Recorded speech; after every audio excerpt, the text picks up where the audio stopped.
Buenas tardes, tengan todas las personas que nos acompañan por los diferentes redes sociales que tiene la sede universitaria. Desde la UNED San Marcos les damos la más cordial bienvenida a esta charla, a la cual llamamos Recurso Hídrico en la Zona de Los Santos. Mi nombre es María de los Ángeles Montero Sánchez, funcionaria de esta institución, y junto con mi compañero Jorge Esteban estaremos atendiendo sus consultas a través de las diferentes redes sociales. La metodología consiste en escuchar al expositor. Seguidamente se va a dar un espacio para consultas, comentarios que quieran hacer, ya sea levantando la mano, le abrimos micrófono para que puedan interactuar, o bien a través de los diferentes chats. Este taller será impartido por el señor Jonathan Navarro Picado, biólogo tropical en maestría en manejo y gestión de cuencas hidrográficas, y él nos va a llenar de este conocimiento y esperemos que esta charla sea de mucho provecho para todos ustedes. Le doy la bienvenida al compañero Jonathan y quedan con él. Buenas tardes a todos y todas las personas que nos están acompañando en esta tarde, que quieran conmemorar el Día Mundial del Agua, ¿verdad? Para hablar un poquito de el contexto tanto a nivel global como de nuestra región de la zona de Los Santos, ¿verdad?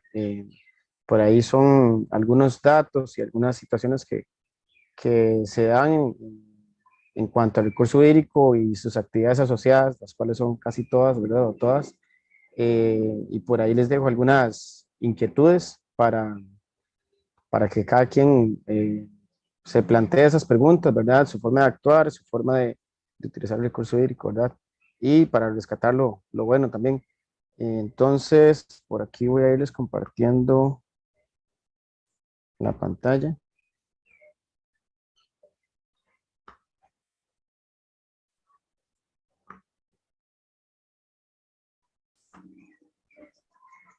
Ya lo estamos viendo. Ok. Ahí me indica si me pueden ver la presentación. Sí, Sí. es correcto, sí se ve. Ok, perfecto. Ok, bueno, entonces, como nos mencionaba María de los Ángeles, esta es la charla sobre el recurso hídrico en la zona de Los Santos para conmemorar el Día Mundial del Agua, ¿verdad? Como mencionaba, mi nombre es Jonathan Navarro Picado, soy biólogo tropical de la Universidad Nacional y también he trabajado un poco con manejo de cuencas, eh, con calidad del agua, monitoreos, con trabajo comunitario, lo que es un poco ciencia ciudadana y recientemente me he ido incorporando un poco más en el contexto y en el quehacer del recurso hídrico, conectividad del ambiente y un poco de participación social en la zona de Los Santos, ¿verdad? Entonces voy a tratar de aglutinar un poco todos estos ejes dentro de esta temática, ¿verdad? Bueno, para empezar, preguntarnos por qué se celebra el Día Mundial del Agua, el 22 de marzo, a qué responde y específicamente qué es lo que queremos puntualizar este año, ¿verdad? ¿Qué es lo que se quiere puntualizar este año a nivel mundial? Bueno, esta fecha fue establecida en la conferencia de la ONU para el medio ambiente y el desarrollo en 1992. Por ahí tienen un poco de algunos datos, ¿verdad? Sobre el recurso y hay algunas situaciones preocupantes. Yo siempre que hablo de recurso hídrico, me gusta preguntarme a mí mismo y que las personas se pregunten cómo sería si tienen que caminar 4 kilómetros, aunque sea un kilómetro, en un terreno empinado para traerse unos 2 baldes con agua todos los días para poder suplir sus necesidades, para bañarse, para la alimentación, ¿verdad? ¿Cómo sería llegar de un día cansado, sudado, queriendo tomar un baño y no tener un agua con la calidad ni siquiera necesaria para tomarse un baño?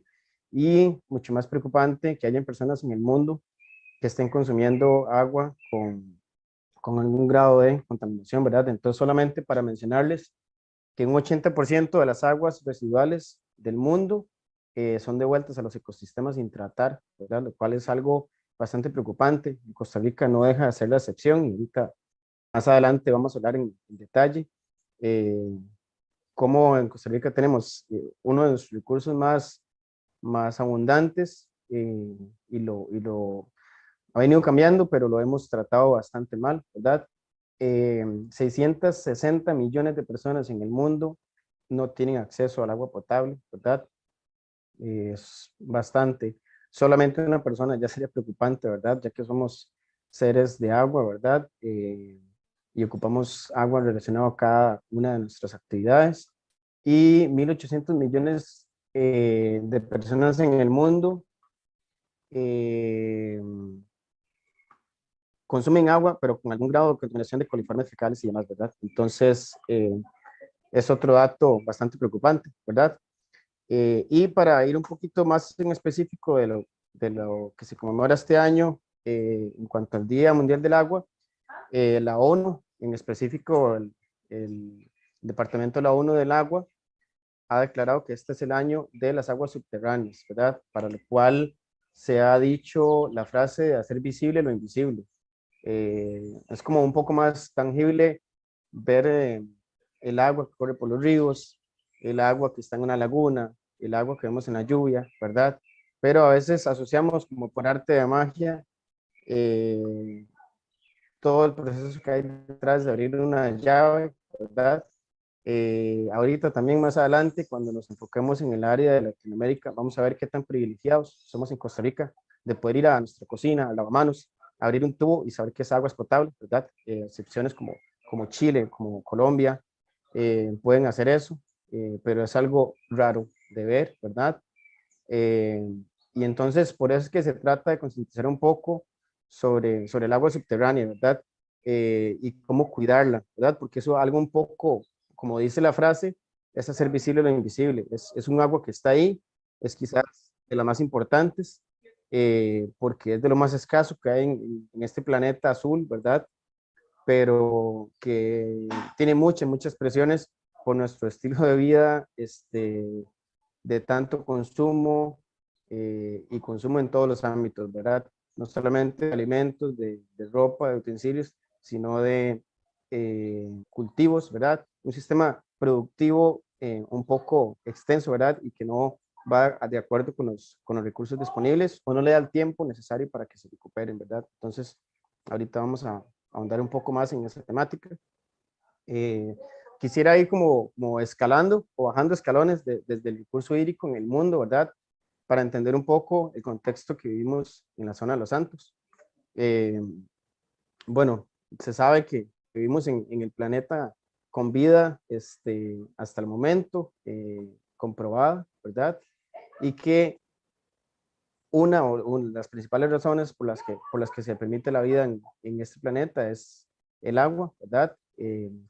Por eso ha sido llamado el planeta azul, el punto eh, pálido azul, que se vio en Voyager 2, ¿verdad? Cuando Carl Sagan describe ese gran poema de cómo nuestro planeta desde lejos se ve azul, pero esa agua resumida en esta imagen que ven al lado derecho, eso es como todo lo que tenemos disponible, ¿verdad? Es una capita apenas, ¿verdad? Cuando agarramos esa gotita de agua que se ve disponible en el mundo, vemos que de agua dulce apenas es ese 2,5%, ¿verdad? Es muy poquito. Y luego vamos viendo que toda esa agua dulce no está disponible para nuestro uso, ¿verdad? Entonces, bueno, de ese 2,5%, la mayor parte está no está disponible, está en hielo, ¿verdad? En glaciares. Un 20% es aguas subterráneas y el otro 1%, por así decirlo, es lo que tenemos disponible en ríos, en lagos, en el agua, en los suelos, ¿verdad? Entonces ven como cada vez se nos va limitando más de eso que parece tan abundante en el mundo, de lo que nosotros podemos utilizar para nuestras actividades y de lo que los demás seres vivos pueden utilizar también, ¿verdad? Que a veces tenemos ese pensamiento antropocéntrico o de que ponemos a los humanos en el centro, ¿verdad? Y solamente queremos el agua para nosotros. Este cuadro, ahí disculpan que algunas de estas imágenes vienen en inglés, pero lo que me gustaría mostrar es esta tendencia desde 1900 hasta el 2014, de cómo esto responde al consumo de agua en metros cúbicos, ¿verdad? Cómo a partir de los 60 es que empieza un consumo desmedido, ya no es a un nivel de proporcional de 2 o de 3, sino que va más que duplicándose, triplicándose y demás, y responde a ese aumento desmedido que hubo en la población humana, ¿verdad? Que responde un poco a toda la revolución verde y demás, y estas prácticas que les decía, que no le damos el tiempo necesario a los recursos de reponerse, y siendo el recurso hídrico uno de los más afectados, ¿verdad? Por aquí también lo que me gustaría con esta imagen es ejemplificar que no solamente es el desperdicio de agua, ¿verdad? Tangible, o ese que nosotros vemos que se nos corre por las manos, ¿verdad? Cuando abrimos un tubo o que pasa por un río, ¿verdad? Sino es todo el agua que está detrás de los productos que consumimos, ¿verdad? Que es tampoco, es otro aspecto invisible eh, de nuestra huella, por así decirlo. Entonces, cuando ustedes comparan, por ejemplo, abajo, la carne de res, eh, ven la cantidad de agua que se necesita, solamente viendo, viendo los 4.650, ¿verdad? Comparado con una taza de té, comparado con una hamburguesa, ¿verdad? Y más. Entonces, esa es como toda esa huella eh, que se necesita para consumir un producto, ¿verdad? Y no solamente lo comible, ¿verdad? O lo consumible, sino que hay mucho de nuestro diario vivir, de nuestras actividades, por ejemplo, los celulares, las computadoras. Nunca pensamos cuánta agua se utiliza para crear un microchip, ¿verdad? Para crear toda la tecnología que nos rodea hoy día, ¿verdad? Y para simplemente que haya electricidad en casa, para que haya agua caliente, para que haya electricidad para encender la televisión, ¿verdad? Y ese mismo hábitos de vida, ¿verdad? O de consumo, son los que están afectando este recurso cada día más, con una población que es cada vez más alta y mayor densidad, ¿verdad? En menores áreas. Ok, vamos a ver entonces qué pasa con ese recurso hídrico en América Latina. Eh, y aquí empezamos un poco a vislumbrar la situación que pasa en Costa Rica, ¿verdad? Y en algunos otros países en cuanto a disponibilidad de agua por habitante, ¿verdad? Vemos situaciones preocupantes como Argentina, como Paraguay, ¿verdad? Que son países en los que hay una disponibilidad media o alta, ¿verdad? Ya en países como Costa Rica, Brasil, Colombia, Ecuador, Venezuela, demás, hay mayor disponibilidad, pero ahorita vamos a ir un poquito a eso, ¿verdad? Como solamente la disponibilidad no es la salvación, ¿verdad? También hay que darle un buen manejo, ¿verdad? Y cuando vemos ya el agua potable, ¿verdad? La población con acceso al agua potable, es todavía más preocupante la situación, ¿verdad? Vemos que Costa Rica, por aquí en el centro, en conjunto con Colombia, en conjunto con las Guyanas, ¿verdad? Y con Chile, son de los que tienen mayor población, mayor acceso al agua potable, ¿verdad? En América Latina. Como les decía, a veces tomamos por sentado que tenemos el agua disponible en un tubo, ¿verdad? Eh, en muchas de las partes de nuestro país, ¿verdad? Podemos consumir agua potable, ¿verdad? Tal vez es un problema de infraestructura en algunos lugares, de saneamiento, ¿verdad? Que responde a eso mismo, que utilizamos las aguas y las vemos sucias y no hay un tratamiento adecuado. Eh, y entre otros, ¿verdad? Entre otras presiones. Pero por ahí va un poco la situación de Costa Rica en comparación con otros países de América Latina.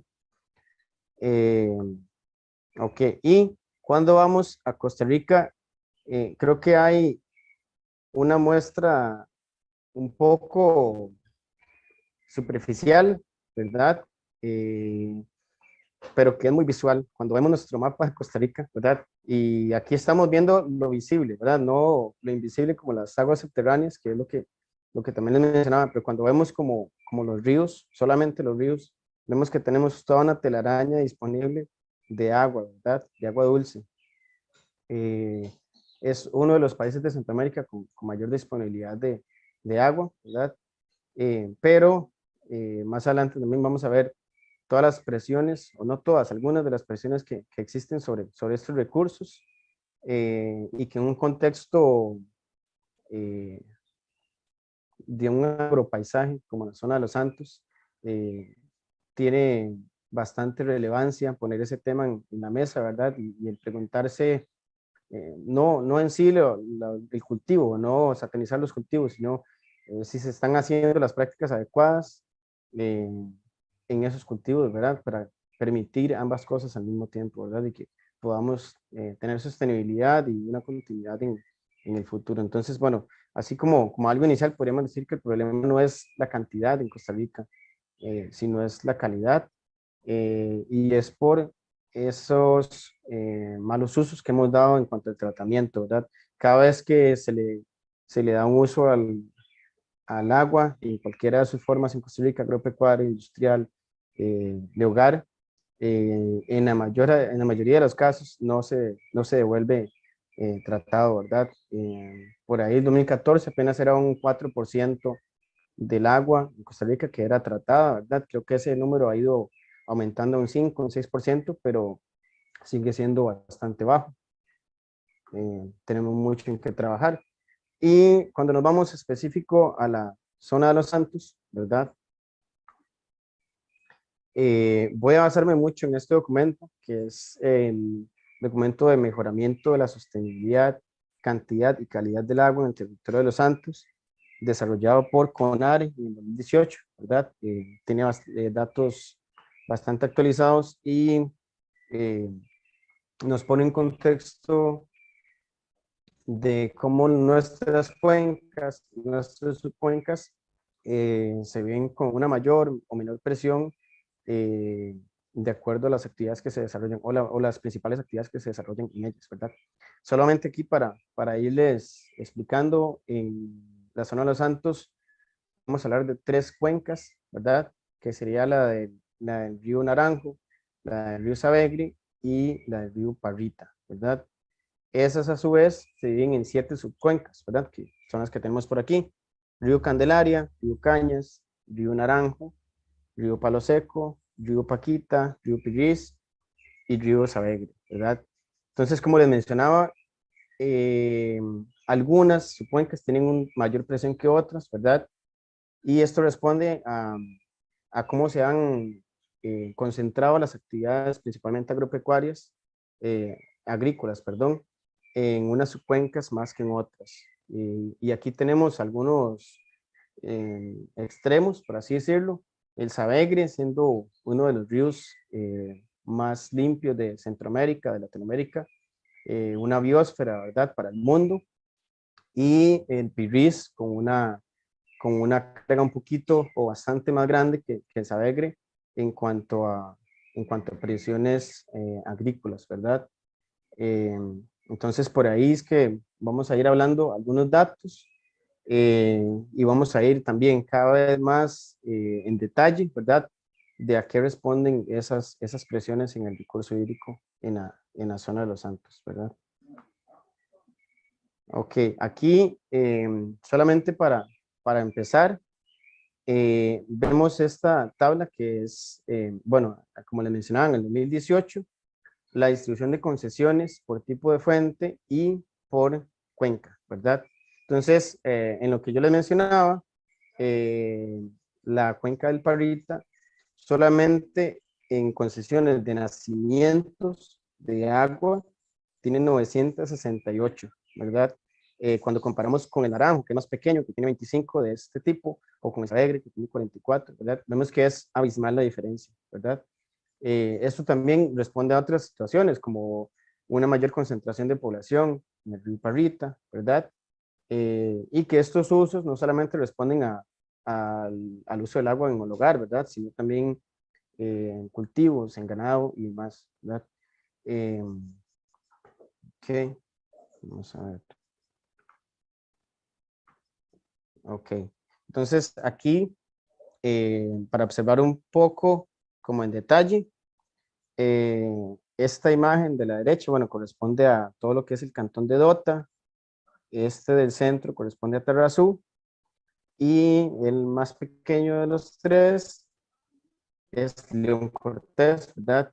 Eh, Ahorita vamos a ver un poco más con datos, pero León Cortés, siendo de los tres cantones el que tiene menor área, es el que tiene eh, mayor cantidad de concesiones y de presiones sobre el recurso hídrico. Y presiones, hablamos de zonas de protección de ríos y zonas de protección de nacientes, ¿verdad? Como no se están respetando esos 15 metros que dice la ley forestal, ¿verdad? En zonas planas, urbanas, a cada lado del río, o 50 metros en zonas más empinadas, lo cual es eh, en varios casos la norma en la zona de Los Santos, ¿verdad? Hay zonas muy quebradas que deberían tener no solamente esos 15, sino más, ¿verdad? Pero hay algunos otros detalles ahí, creo que tampoco podemos ser tan severos en esa evaluación, ¿verdad? De que no solamente hay vegetación en esos lugares, sino que hay muchos casos en los que una mata de café está llegando hasta la quebrada, en lo que no se está dejando ni siquiera una hierba, ¿verdad? Una maleza, mal llamada, ¿verdad? En las orillas de los ríos o nacientes, ¿verdad? Entonces, solamente de contexto para hablar de momento, vemos que la subcuenca con mayor cantidad de concesiones, como mencionábamos con los datos, es el PIRIS, y el cantón con mayor cantidad de concesiones es León Cortés, ¿verdad? Entonces, esos corresponden a todos los puntos amarillos que vemos en la imagen, que son los nacimientos, que son la mayor cantidad de concesiones. Los demás son concesiones para quebradas, para cauces, para ríos o para acuíferos, ¿verdad? Ok, por aquí un poquito en porcentaje lo que les mencionaba, lo que estaba visualmente, ¿verdad? Eh, Ese porcentaje de áreas sin conflicto, bueno, al menos en este estudio se hizo, como les mencionaba, para los 50 metros a cada lado de los ríos, pensando en un poco promediar o normalizar el que son zonas quebradas, ¿verdad? Y los 100 metros al lado de nacientes permanentes o 200 metros en acuíferos rurales, ¿verdad? Entonces, en el río Pirís, en la subcuenca del Pirís, hay un 21% de áreas en conflicto, ¿verdad? Y cuando nos vamos por cantón, el 20% eh, de León Cortés, el 20% de León Cortés está con un área en conflicto, ¿verdad? En cuanto a áreas de zonas de protección, ¿verdad? Estas áreas vulnerables, ¿ok? Y aquí vemos la imagen pasada, tal vez habría que hacerle como magnificarlo un poquito más, pero toda esa red de ríos, ¿verdad? En comparación con las concesiones, ¿verdad? Entonces, como algunas de esas quebradas o ríos que se ven un poco más densos en esa parte central eh, de la subcuenca del Pirís o del Candelaria, que es el de arriba, el que es como un color verde turquesa, están en ese grado de vulnerabilidad, ¿verdad? O de presiones sociales por concesiones y conflicto entre esas áreas, ¿verdad? Que deberían estar protegidas, ¿verdad? Ok. Y aquí eh, vemos las zonas de conflicto por cantón, ¿ok? Entonces se ve que es más concentrada la densidad de zonas de conflicto en León Cortés, ¿verdad? Y luego cuando vemos toda la imagen de la cuenca del Pirís en morado, es la que está un poco más amenazada, ¿ok? Bueno, esta imagen es para ejemplificar un poco lo que les he mencionado en los mapas y en los datos. Esta es una situación que se repite una y otra vez en la zona de Los Santos. como les mencionaba, no solamente es que ya no hay vegetación natural, nativa, de bosques alrededor de las quebradas, de los ríos, de las nacientes. Ya no hay bosques, ya no hay árboles en muchos casos, sino que ni siquiera hay vegetación arbustiva o de hierbas, ¿verdad? Entonces, se desea o sembrar café u otros cultivos hasta el límite con el agua, ¿verdad? O existe un mal, eh, una desinformación, ¿verdad? O un conocimiento infundado sobre el miedo a plagas, ¿verdad? Que en este caso no tiene mucha evidencia, ¿verdad?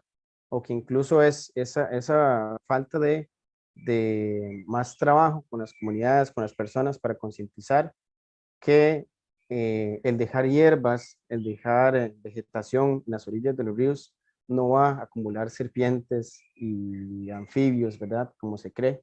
Eh, Vivimos bueno, en la zona de Los Santos, en su mayoría es una zona bastante alta en la que las serpientes venenosas, la cantidad de especies venenosas se reduce mucho en comparación con zonas costeras, ¿verdad? Y es uno de los grandes mitos en cuanto a ambiente, en cuanto a biodiversidad, el que estas zonas alberguen esas plagas, ¿verdad? Hay también estudios que han trabajado también en esa educación sobre malezas, ¿verdad? Las cuales deben ser eh, controladas porque son un poco más competitivas con cultivos, ¿verdad?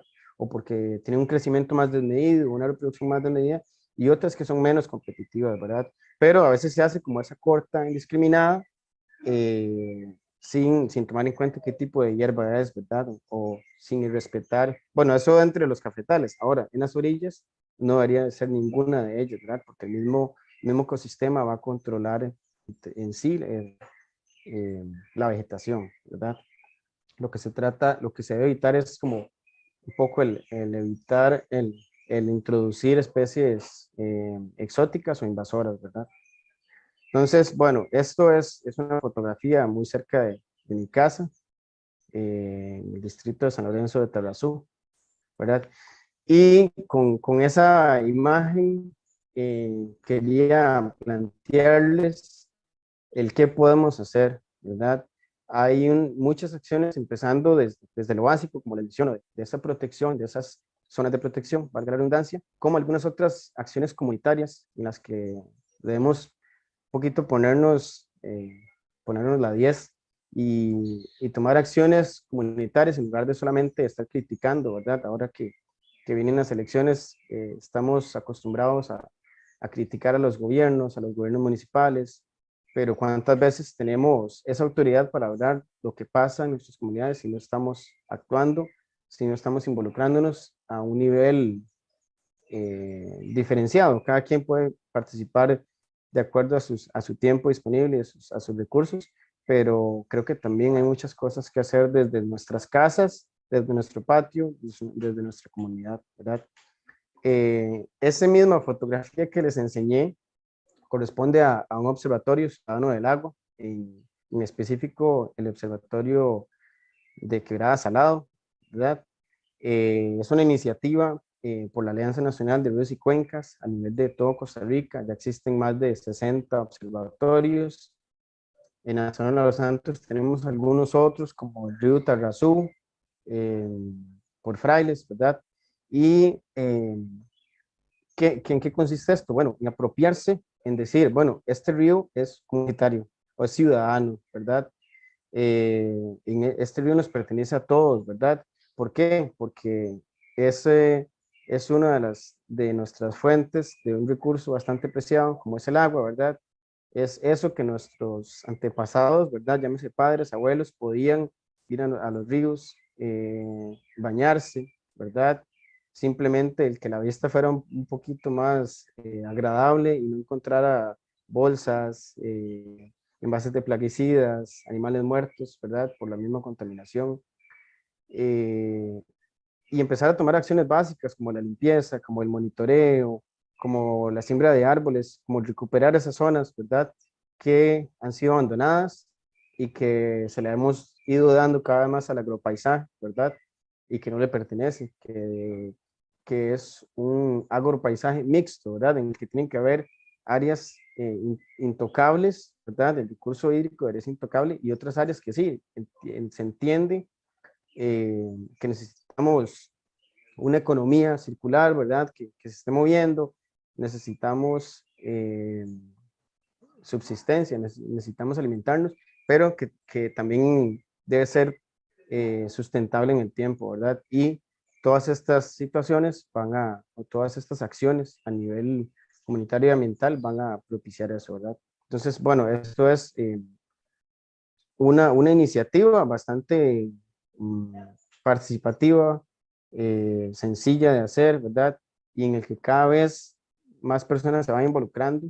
eh, por dicha ha sido una propuesta bien aceptada y en crecimiento, pero que todavía hay mucho, mucho trabajo por hacer, ¿verdad? Ok, hay otras iniciativas en la zona de Los Santos, ¿verdad?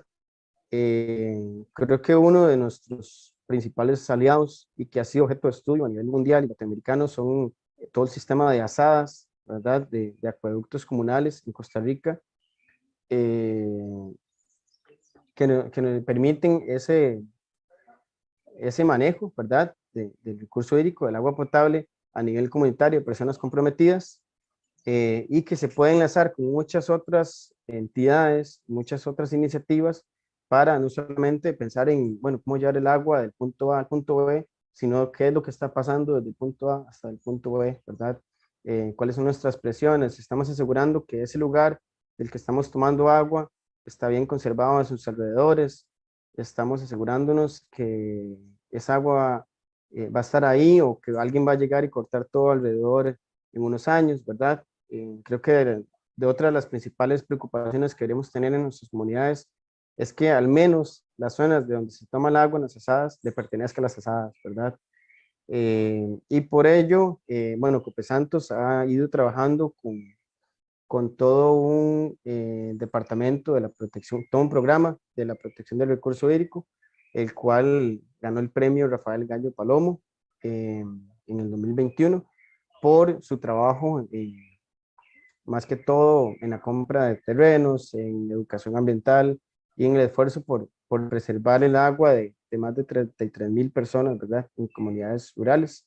Esto solo para ejemplificar que también las cooperativas, entidades, instituciones de la zona de Los Santos, eh, bueno, al final todas están relacionadas con el recurso hídrico, ¿verdad? Llámese productores, cooperativas de café, llámese cooperativas electrificadoras como Cope Santos, u otras, ¿verdad? Al final todas tienen que ver con el agua, entonces es una preocupación o una temática que debería estar en la agenda de cada una de estas instituciones y que den un apoyo a las comunidades. Al final de cuentas, somos todos los que utilizamos de los mismos recursos, ¿verdad? En la región.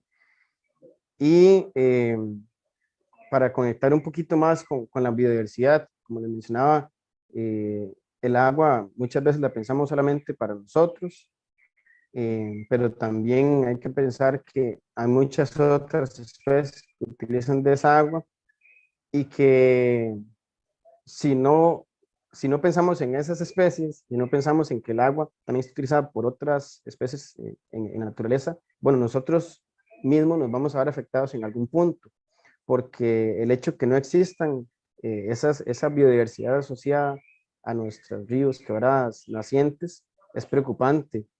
Muchas de ellas son vindicadoras. Entonces, ¿qué agua es la que al final está llegando, pasando por nuestras casas, la que nos estamos bañando, la que estamos consumiendo, ¿verdad? Recientemente, con un grupo de investigadores, hemos estado trabajando con anfibios y reptiles, ¿verdad? Principalmente asociados a esos agropaisajes de café, que es lo que predomina en la zona de Los Santos. Solamente como datos, para este estudio en 2018, 1.444 hectáreas del cantón de Dota corresponden a café, 6.086 hectáreas de Tarrazú corresponden a café y 4.993 hectáreas de León Cortés corresponden a café, de lo cual quiere decir que tenemos más de 12.000 hectáreas en Son los Santos de café. Y como les decía, no es satanizar un producto u otro o una actividad u otra, pero es ir incorporando buenas prácticas y sabiendo cómo podemos llevar las dos cosas de la mano, el ambiente, que es lo mismo, la productividad, la biodiversidad, que al final se va a ver beneficiada, ¿verdad? Y bueno, para ir un poquito más en específico lo que les mencionaba, hemos encontrado esta rana de la derecha, que es la rana de quebrada de Legler, eh, en un ambiente todo propicio, según lo que la literatura o lo que pensamos, ¿verdad? Sino son esos vegetaciones sobrevivientes de hierbas, de algunos pequeños arbustos que quedan alrededor de quebradas, y lo mismo para la rana arborícola costarricense, ¿verdad? Esto es una buena noticia porque están reapareciendo especies que se creían extintas desde hace varios años. Por ejemplo, la de la izquierda, la rana arborícola costarricense, se creía extinta en la zona de Los Santos desde 1963. Y hay muchas preguntas que hacerse, ¿verdad? Pero más que preguntas, son preocupaciones. ¿Cómo es que esas especies tan amenazadas o en peligro crítico de desaparecer están sobreviviendo en esos desiertos, ¿verdad? Que les queda, ¿verdad? Que no es lo que ellos preferirían, ¿verdad? Y qué prácticas podemos hacer para volverlas a tener ahí, ¿verdad? Y que eso mismo nos vaya indicando que nuestra situación de recurso hídrico va mejorando también, ¿verdad? ¿Por qué también es importante y por qué está asociado no solamente que los adultos estén ahí, sino porque al menos los anfibios dependen de esa vegetación aledaña a las quebradas, ¿verdad? Para dejar sus puestas de huevos. Esta es una foto tomada en un pequeño arbusto a la orilla de una quebrada, ¿verdad? En la que se ven los renacuajos, ¿verdad? Entonces, ¿dónde estarían ellos si tenemos una quebradita totalmente rodeada de cafetales en las que el café llega hasta el agua, ¿verdad? A dónde pondrían esas puestas? Y mucho más preocupante, toda la carga de contaminantes que les está llegando, ¿verdad? Ocupamos tener esas zonas de amortiguamiento, como se les llama, esas zonas de protección, que no solamente proveen un hábitat idóneo para esas especies, sino que también sirven como esa cortina, como ese amortiguamiento de nuestras actividades y de muchos de los insumos, ¿verdad? O, valga la redundancia, contaminantes que tiramos al agua, ¿verdad? Y con eso quisiera finalizar y dar espacio un poco a las preguntas.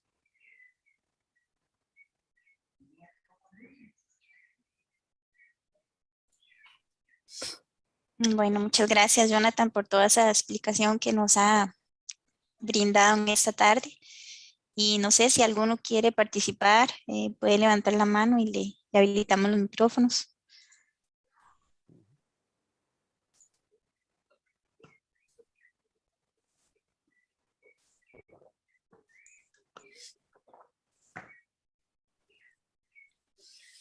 Tenemos un comentario en Facebook.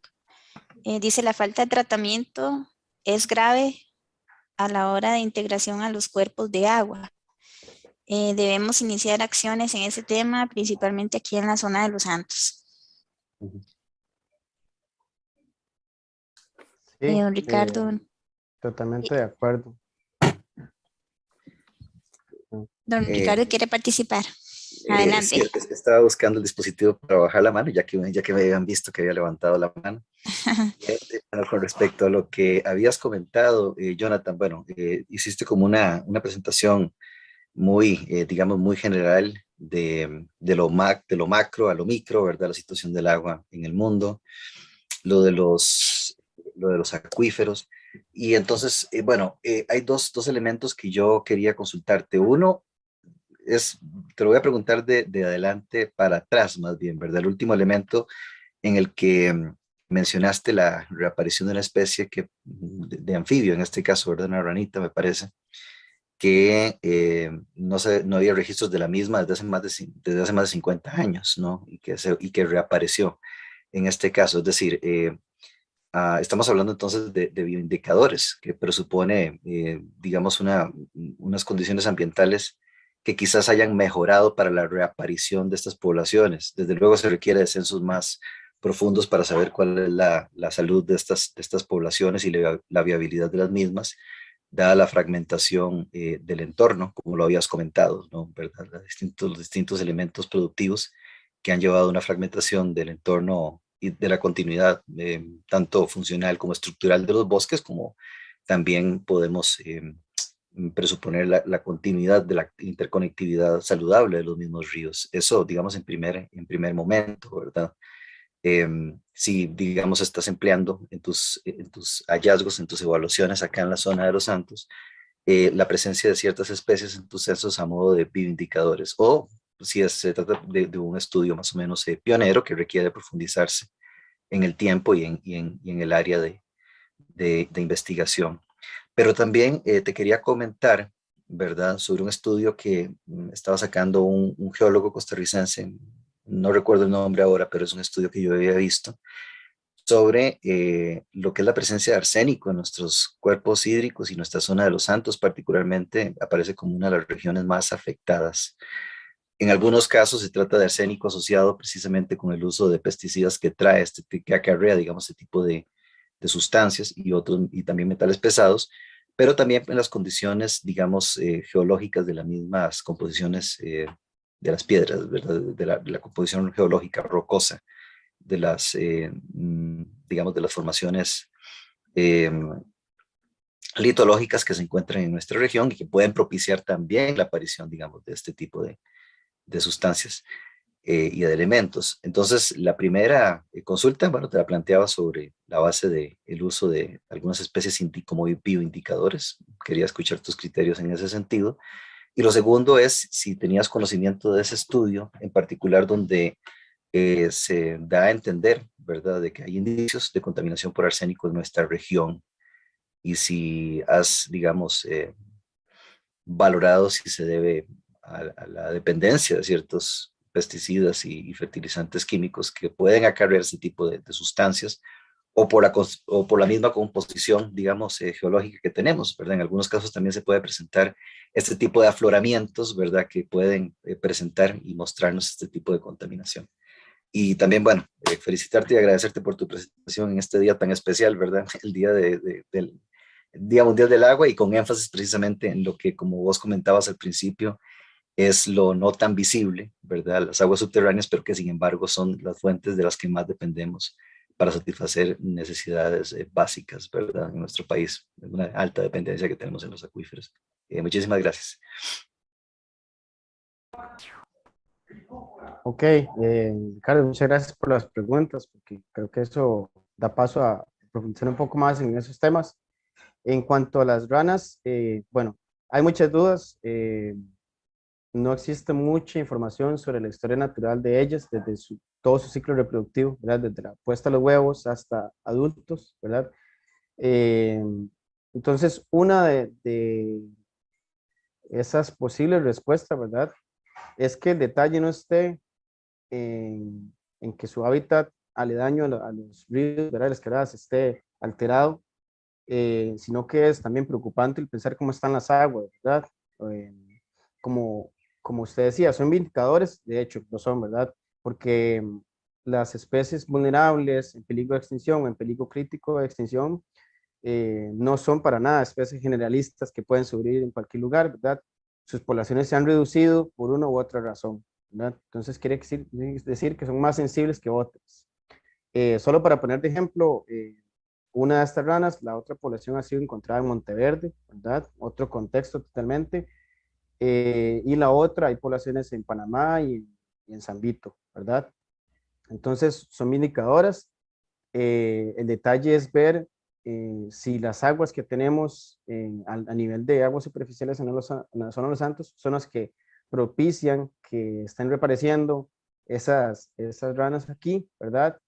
Si son otras variables y dónde ponen las puestas de huevos, ¿verdad? Se desconoce mucho, pero sin duda alguna, el que haya una mala calidad alrededor de esas quebradas las va a afectar, ¿verdad?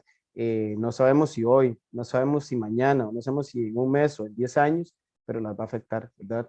Entonces, sí lo debemos tomar como un indicador de que tenemos algo vulnerable que no puede ser, que puede no ser sustentable en el tiempo, ¿verdad? Y debemos tomar medidas para que ellas lo estén.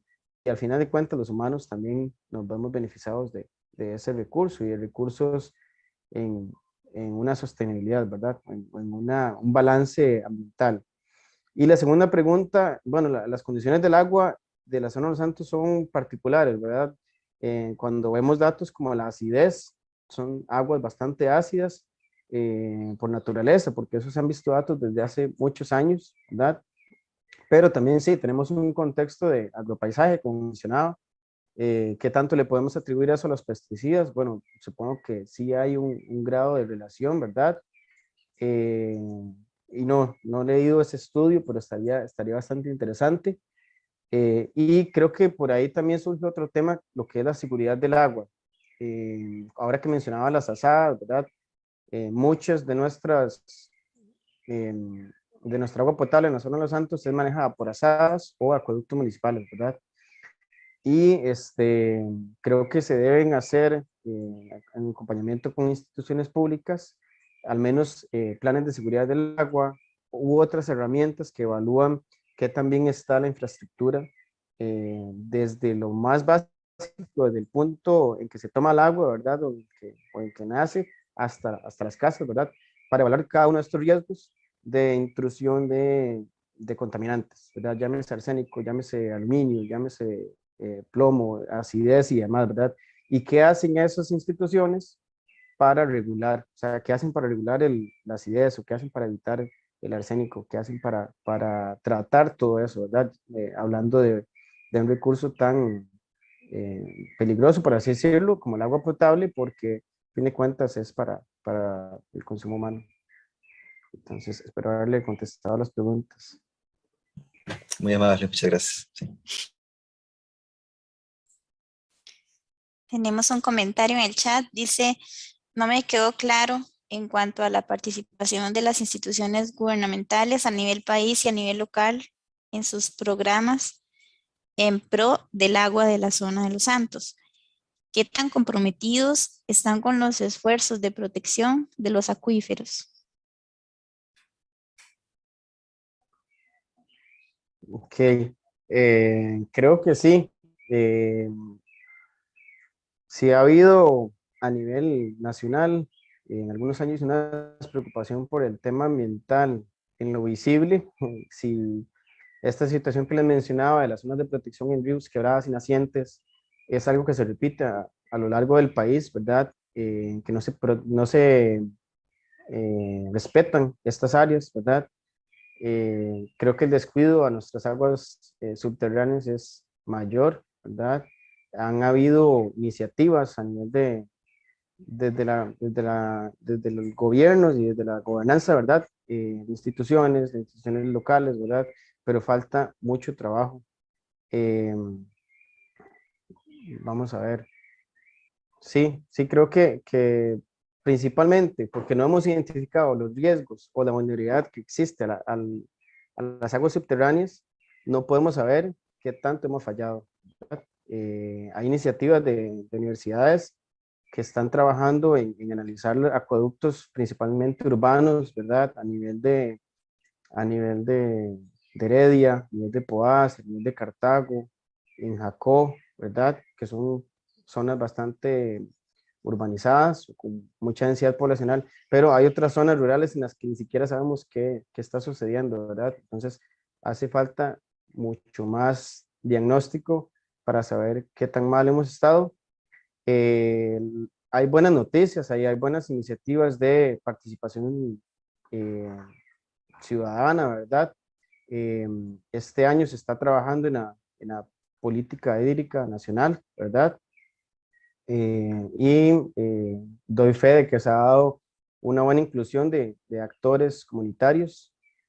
Hace falta corregir y hace falta incluir a más grupos, ¿verdad? Del país en la toma de estas decisiones, pero Se viene de todo un proceso de foros del 2021 en el que se ha tomado en cuenta la voz de actores sociales, de personas de la comunidad, de organizaciones y más para la construcción de esta política hídrica nacional. Bueno, muchas gracias a la participación. No sé si hay alguien más que desea hacer algún comentario, consultarle algo a Jonathan.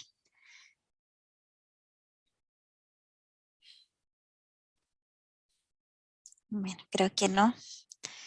Más bien agradecerles a todos por la participación, principalmente a Jonathan por haber tenido esa anuencia para compartir con nosotros este ratito y llenarnos de este conocimiento. Sabemos que el agua es un recurso muy indispensable en la vida de los seres humanos y bueno, de los seres vivos en realidad. Ahí lo vimos demostrado con esas láminas que él nos presentó y agradecerles a ustedes por la participación y invitándolos a que nos acompañen en próximas charlas, talleres que se anuncian por medio del canal de YouTube, el Facebook e incluso la plataforma Zoom. Ahí quedan grabadas también por si en algún momento quieren accederla nuevamente. Y muchas gracias y que tengan una linda tarde.